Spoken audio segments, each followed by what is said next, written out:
adamandbeliever.com/election. We're going to go over some of these statements. And right now, I just really want to protect you as members of ABC. I feel like if I'm your shepherd, I'm supposed to protect you. I'm supposed to watch for your souls according to the Bible. And I want to do that. So I want to inform you to keep you informed during this time so you won't get swayed emotionally. You know, you can't believe them when they email you and say that the Lord showed them and told them. God gave them a prophecy. Somebody, you know, this is the time when all of these folks come out the woodworks trying to prophesy. And I want you to make sure that you're not believing everything. The Bible said, believe not every spirit. Try the spirit. How do you try the spirit? Let's take the word. Let's take the word. Okay, this is a stranger inboxing you, giving you a word from the Lord, and you don't know them. You're not in fellowship with them. Is there somebody in your life that you're in fellowship with that God could have spoke that through?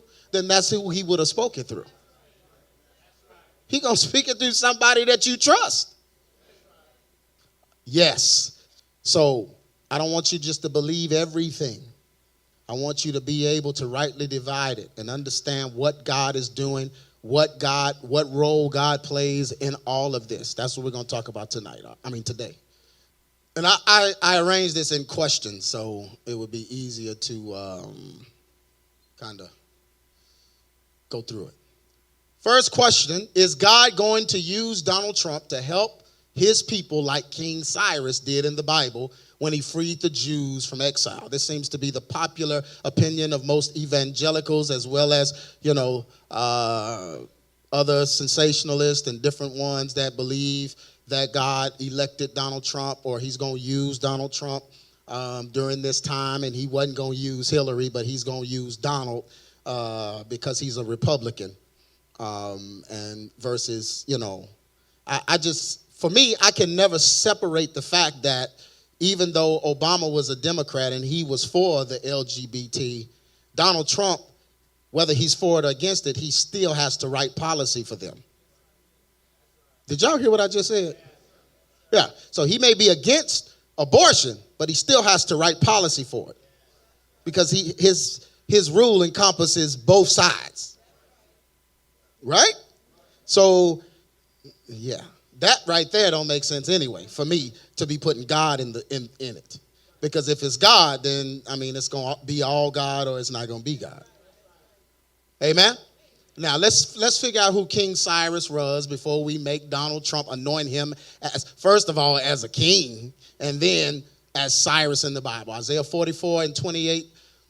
That saith of Cyrus, Isaiah's prophesying what God is saying, he is my shepherd and shall perform all my pleasure, even saying to Jerusalem, thou shalt be built, and to the temple, thou foundation shall be laid. So what King Cyrus did, he brought the Jews out of exile and basically made them a nation, independent nation again. He freed them from the bondage that they were in Babylon and being in bondage to the pagans, okay? So God actually used him to free them, right? Just like he used Nebuchadnezzar to enslave them, okay? Now, this is God using a king, okay? But they're trying to say that God is going to use Donald Trump to help churches get money, to help our schools, to help bring Christian policy back, prayer in the schools, and all these different things in America. God is going to use Donald Trump like he did King Cyrus, okay? So, is he going to do that? No. Donald Trump is not a king, and America is not a monarchy. Can I say that again? In order for God to instate policy in America through a man, through one man, America would have to be a monarchy. We are a democratic republic, which means what? We are ruled by who? We're ruled by who? The people. We rule America. Our president is not able to do what a king does because in America, the president is a spokesperson for who? He's elected to speak for who? The people. The people elect him. He speaks for the people. Does that make sense? In a democracy, the people would have to be used by God to make changes in a society, not the president.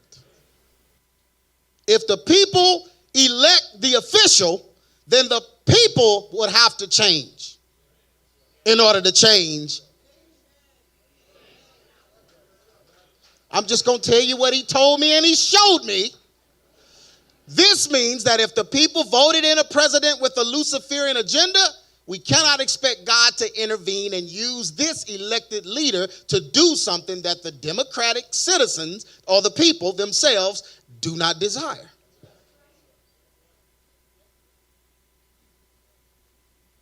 The president was chosen by the people, therefore the people want his policy, not God's. Yeah, people didn't turn back to God until their candidate lost. Because they want the person's policy. They wanted God's policy, they deal with themselves. 2 Timothy 4:3, for the time will come when they will not endure sound doctrine. But after their own lust, they're going to heap to themselves teachers. They're going to pick people that's going to say what they want to hear and do what they want done. They're going to turn off sound doctrine. They turned me off temporarily until the candidate didn't win. Now they want to hear some sound doctrine and want a word.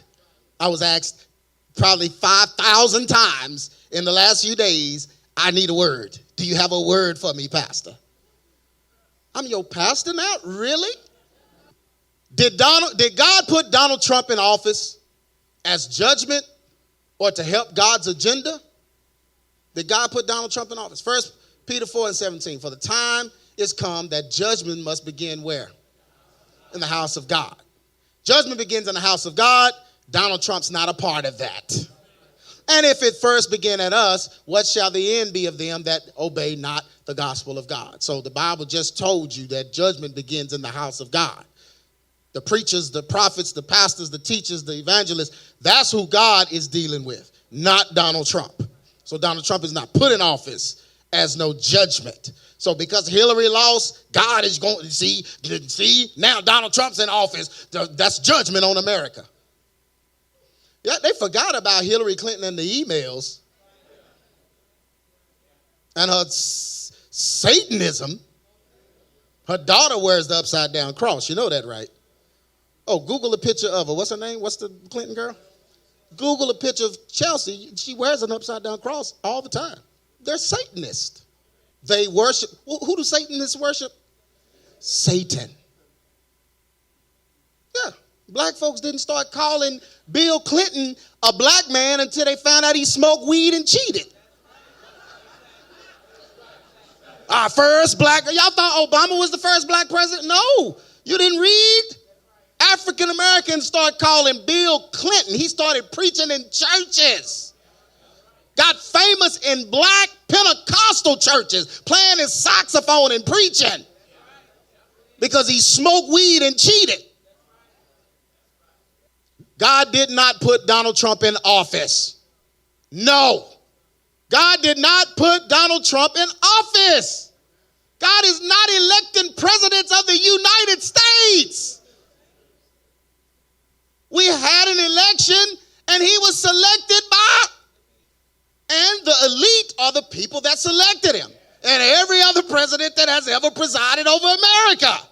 Freemason, Illuminati leaders are always handpicked by their own councils. The illusion of the electoral process is used to pacify the general population and make them believe that they are responsible for the elected officials. People consider this conspiracy theory, and it is.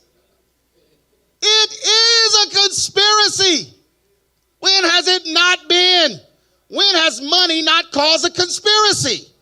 The love of money is the root of, anytime there's billions involved, there's a conspiracy. They put out slanderous videos against each other, Hillary and Donald. I'm talking personal attacks. And then when it's over, they're friends again. America's fighting and they're friends. That's not a conspiracy. The Republicans used to carry the African American agenda. And then they flipped it. Now the Democrats. So that's why Charles Barkley, we lost. We lost the election. Our candidate didn't win. We, who is we? Black. The black people. We all have the same one. Don't you dare go against our candidate. 50 years ago, though, it was Republican. And they're going to flip it again. They're going to switch it again. Because it's a conspiracy. Lord. The illusion of the electoral process is used to pacify the general population and make them believe they're responsible. People consider this conspiracy theory. It is. But the people that rule the world bankers, now who's going to rule the world other than the world bankers? The money's, gangsters will tell you, you want to find the mess, follow the money. The money. Money make you act the fool at the first of the year when you get your income tax. You ain't even saved no more for 3 days. Family, fighting, feuding, arguing. Oh yeah, that's what the argument at the funeral, and that's what it's all about. Don't nobody care who's in that casket. You think they fighting over the dead? They're not fighting over no dead body. The money. But the people that rule the world are real, and money is always the catalyst for their decision making concerning the president. Always. It's time for some money, Donald. We went 8 years with the emotions, with the he-motions, letting all the homosexuals and the transgenders, and we went to 8 years of all of that. Wasn't nothing about money. It was all about gayness, LGBT. Couldn't even talk foreign policy, because all he want to talk about is gays. Nigeria invite him down, or Ghana invite him down. As soon as he stand up, yeah, we need some gays down here. Like, dude, you came to talk about the diamond mines. Why you... 8 years of that. Now it's money time. So they selected the money man. Did he need political experience? Does he have money experience?